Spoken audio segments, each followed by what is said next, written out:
Olá pessoal, boa noite, bom dia, boa tarde, depende do horário que vocês estão assistindo.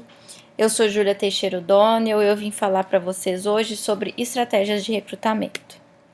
A bibliografia que eu usei basicamente foi o Delineando Pesquisa Clínica do Hulley e algumas coisas eu procurei na internet, mas assim, o que eu mais me baseei mesmo foi esse livro.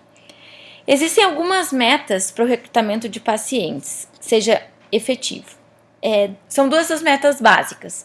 A primeira é que a amostra de pacientes ela tem que ser representativa da população-alvo. Por quê? Porque isso vai minimizar a possibilidade de que a gente chegue numa resposta incorreta devido ao erro sistemático, ou seja, isso evita vieses. E a segunda é o tamanho da amostra. O tamanho da amostra é importante porque ele diminui a chance de que a gente encontre uma resposta incorreta devido ao erro aleatório. Então, a gente evita o acaso.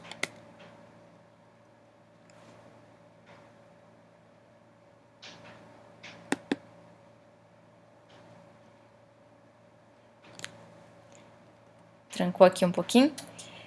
No Brasil, a gente tem algumas normatizações sobre o recrutamento de pacientes. O que eu encontrei na internet foi isso, essa resolução número 251 de 1997, onde ele diz que o principal é que se descreva claramente as formas de recrutamento desses pacientes, como esses pacientes vão ser recrutados. A gente precisa justificar a inclusão do sujeito na pesquisa e a gente tem que ter uma análise crítica dos riscos e dos benefícios desse paciente entrar no estudo. Mas como a gente assegura uma amostra, então, representativa, que é a primeira meta básica para o recrutamento? Existem duas fases para a gente assegurar uma amostra representativa. A primeira é a fase de delineamento, onde a gente vai escolher a população-alvo, a gente vai fazer uma decisão que seja inteligente para escolher a população-alvo e a população que é acessível. A partir daí, a gente define uma estratégia para realizar a amostragem dos pacientes. Depois disso, vem a fase de implementação. Na fase de implementação, é quando a gente vai tomar os devidos cuidados para prevenir erros na aplicação dos critérios de entrada dos pacientes.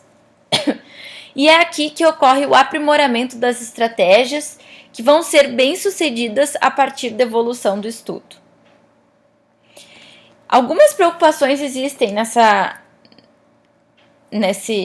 para assegurar uma amostra representativa, principalmente nos estudos descritivos, que é a taxa de não resposta. Mas para a gente saber o que é a taxa de não resposta, a gente precisa saber o que é a taxa de resposta. A taxa de resposta é a proporção de sujeitos selecionados que consentem participar do estudo. E isso influencia muito a validade da inferência de que a amostra que a gente arrolou, ela representa a população. A taxa de não resposta seria os pacientes que não consentem entrar ou os pacientes que são difíceis de ser contatados.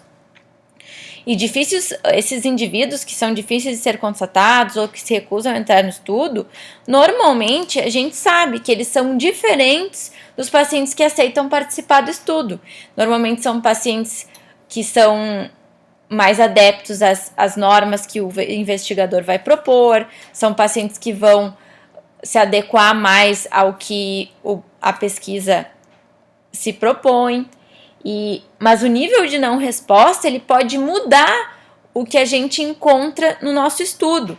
Então, ele pode mudar a natureza da questão da pesquisa e, principalmente, se o motivo da não resposta é a questão principal da pesquisa. Mas como então que a gente lida com o viés da não resposta? Uma maneira de diminuir isso, porque a gente precisa minimizar desde o início, é que sejam tentadas vários tipos de contato com métodos alternativos. A gente pode usar internet, correio, telefone.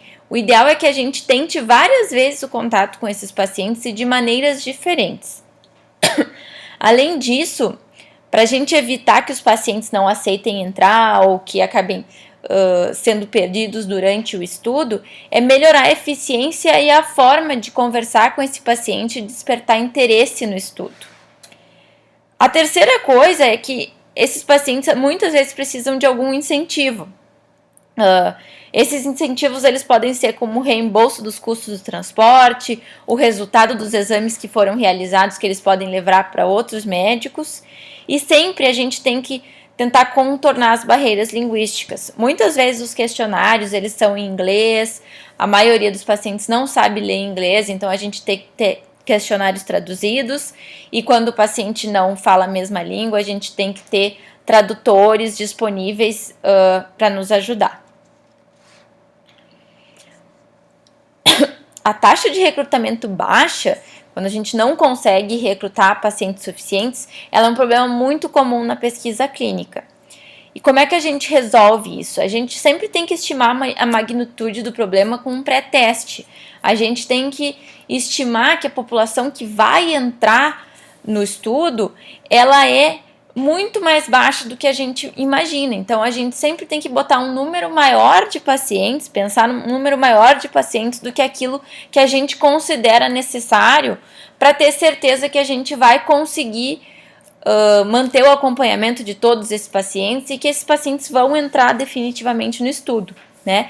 A gente tem que sempre ter um plano de contingência caso se percam pacientes, caso a gente precise de mais pacientes do que o necessário, do que o que foi descrito previamente.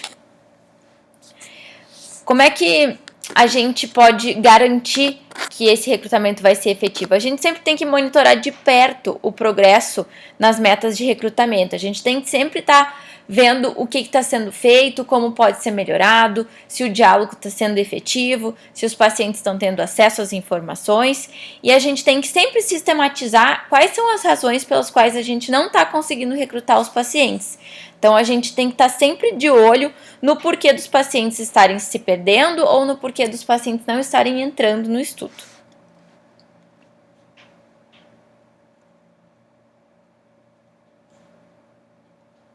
Uma trancadinha aqui. Então, algumas vezes nós vamos selecionar pacientes que são conhecidos, sujeitos conhecidos. Por exemplo, o paciente do médico que também é investigador da pesquisa. A gente sempre tem que deixar claro para esses pacientes as vantagens e as desvantagens do estudo. E a gente sempre vai ter um dilema ético, sendo o médico do paciente versus sendo o investigador da pesquisa. A gente tem que ter certeza que isso vai fazer bem para o nosso paciente e que vai ser importante também para a pesquisa. Quando a gente vai recrutar pacientes que a gente desconhece, como populações grandes, a gente tem que ter na pesquisa um membro que tenha experiência em abordagens diferentes. A gente pode fazer rastreamento no ambiente de trabalho, em locais públicos, como shopping centers, correspondências por listas de contatos, internet, encaminhamento de médicos conhecidos, ou uma revisão retrospectiva de prontuários, lista de pacientes atendidos ambulatoriamente ou hospitalar, mas sempre, principalmente nessas duas últimas, a gente tem que ter o cuidado com a invasão de privacidade dos pacientes. Então, sempre que a gente for usar dados de dentro de um hospital ou que sejam ambulatoriais, a gente tem que ter contato com o Comitê de Ética em Pesquisa da instituição. Então, como que a gente prepara um recrutamento? Para a gente preparar um recrutamento, a gente tem que ter principalmente apoio de organizações importantes. A gente tem que ter o apoio do hospital onde a gente vai recrutar os pacientes, a gente tem que ter o apoio da prefeitura, a gente tem que ter apoio de líderes comunitários, a gente tem que ter apoio do posto de saúde onde a gente vai realizar a pesquisa.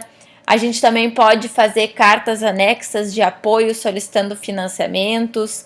É possível fazer palestras públicas sobre o projeto para que as pessoas entendam e se interem mais de como o estudo é realizado. E também a gente pode fazer anúncios para abordar várias pessoas para que o projeto chegue no ouvido das pessoas de verdade, anúncios em rádio, em TV, jornais, cartazes, internet ou até mala direta. É isso que eu venho falar hoje para vocês, eu espero que tenham gostado. Muito obrigada.